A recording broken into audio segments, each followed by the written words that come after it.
मी चैत्राली यमगर आज घेऊन आले आहे तुमच्यासाठी 70 वर्षे स्टारडम नवीन कथा. कथेचं नाव ऐकूनच तुम्हाला समजलं असेल की कथा कोणत्या पार्श्वभूमीवर आहे. शिवाय मी कालची झलक तुम्ही पाहिलीच असेल.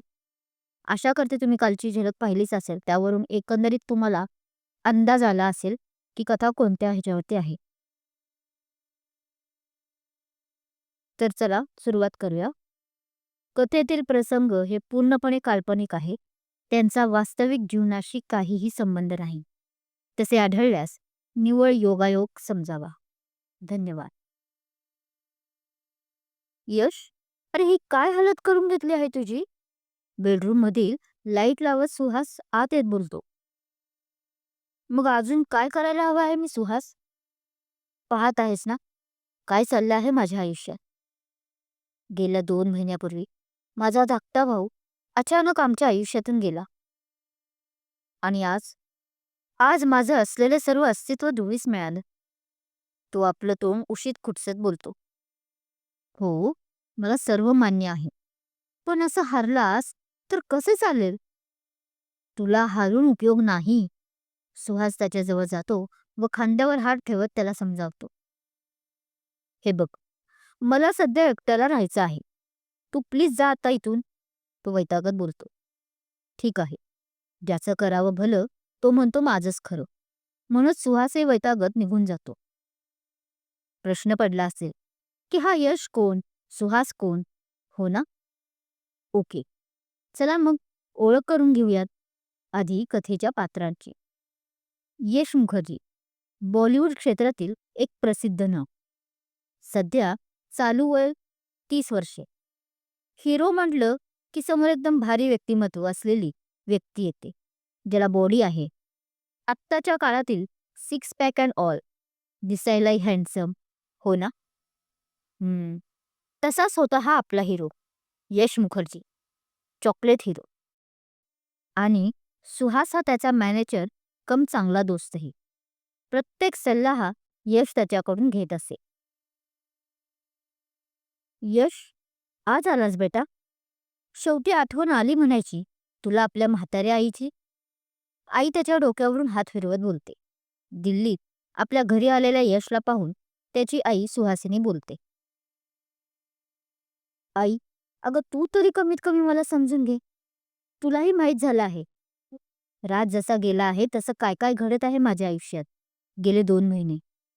तो जरासं रडूनच बोलतो. म्हणजे आता तू आपल्या या अपयशामागे तुझा भाऊ राज आहे असं तुला म्हणायचं आहे?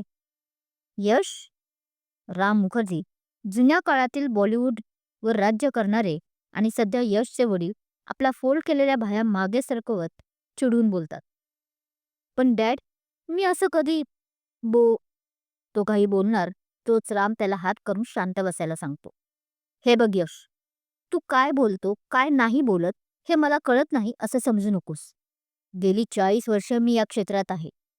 तुला या क्षेत्रात येऊन 10च वर्ष झाले आहे. पण तू काय करतोस काय नाही हे तुझ्यापेक्षा जास्त मला माहित आहे. त्यांचा राग कमी होण्यापेक्षा अजून वाढलेला होता. डॅड, काय बोलताय तुम्ही? मी काय केलंय?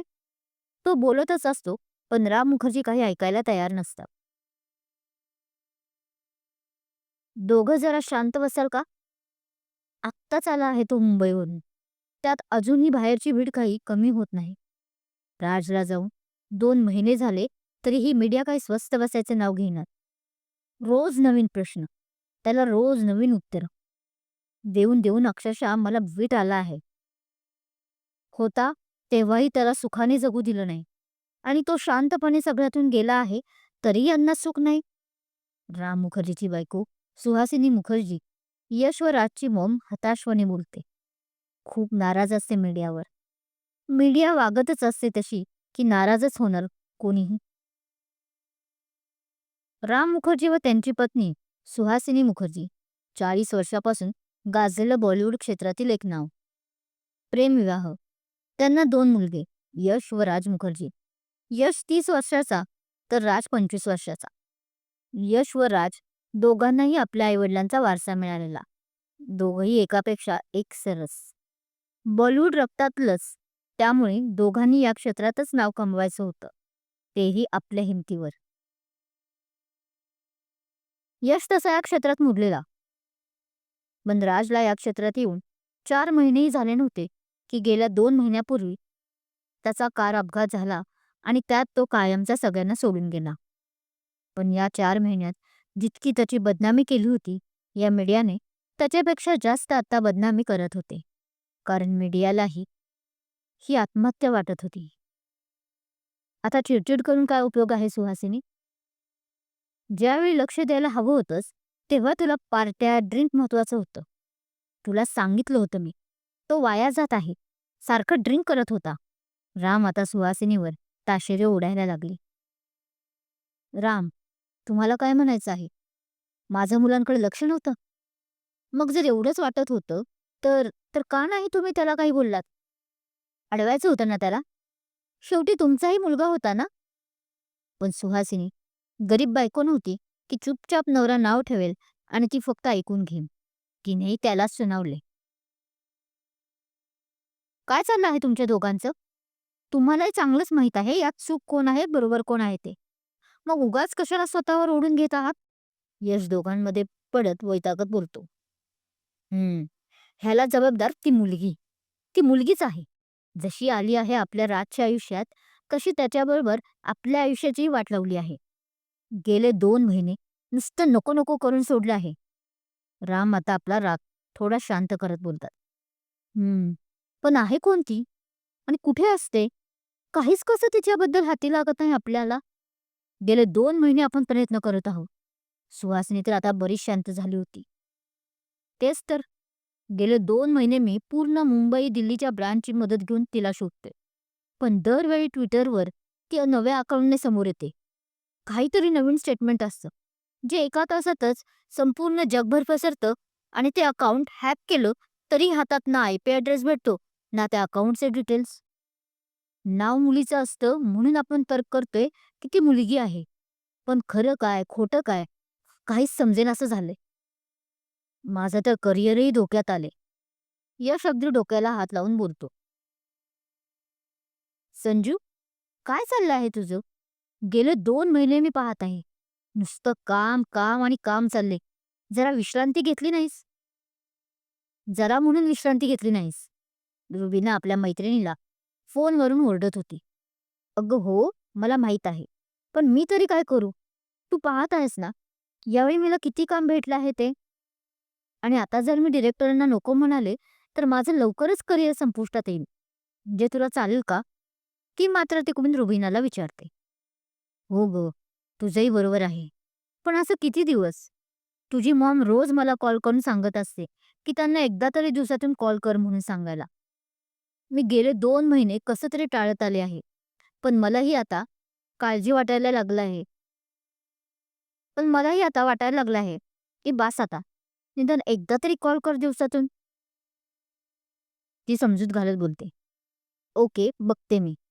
आणि तू काय फक्त माझ्या आईचा निरोप द्यायलाच आजही फोन केला होतास? की तुझंही काही काम होतं? म्हणजे नसेलच काही, तर मला कॉल ठेवायला. मला भरपूर काम आहे. तीही जराशी चिडत बोलते. काही नाही. ते तुला आजच्या पार्टीचं निमंत्रण लक्षात आणून द्यायला कॉल केला होता. रुबीनाही काही आपलं ऐकणार नाही असं भाव करत फोनवर बोलते. आहे लक्षात माझ्या. मुखर्जींची पार्टी आहे. विसरेल का मी? ती हसत बोलते. या क्षणाची तर मी वाट पाहत आहे गेल्या कित्येक दिवसांपासून. ती मनात हसत बोलते. शेवटी मुखर्जी हे नाव नव्हतं बॉलिवूडमधलं, तर तो एक ब्रँड होता. आणि ज्याला या पार्टीत जाण्याचा योग जुळून यायचा, त्याच्या आयुष्याचं सोनं झालं म्हणायला हरकत नाही. मग अशी संधी कोण सोडेल बरं? विचार करत करत ती कॉल ठेवतेही.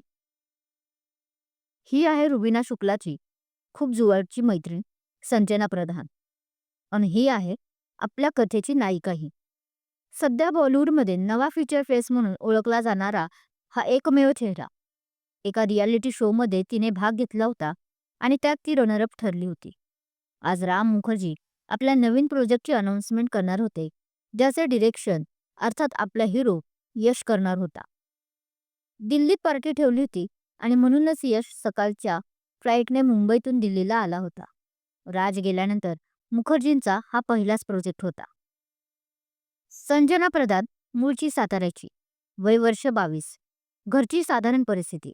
पण हिला लहानपणापासूनच या क्षेत्रात यायचं होतं. वडिलांचा नकार होता, पण तरी गेल्या वर्षी ही आपलं भविष्य आजमावायला मुंबईत आपल्या मैत्रिणी रुबिनाबरोबर आली होती. आजच्या मुखर्जीच्या प्रोजेक्टवर तिचं भविष्य ठरणार होतं. तसं रियालिटी शोमुळे नाव घराघरात झालं होतं. पण मुखर्जी की बात थी कुछ और है. शहंशाह जे आहेत राम मुखर्जी या बॉलिवूड क्षेत्राचे. क्रमशः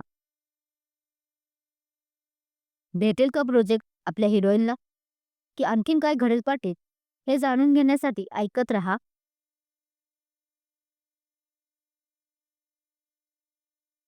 रहा. स- सत्ता आणि स्टारडम. कथा आवडत असल्यास लाईक करा, कमेंट करा, शेअर करा आणि हो, मला सपोर्ट करण्यासाठी सबस्क्राईब करायला विसरू नका. थँक्यू.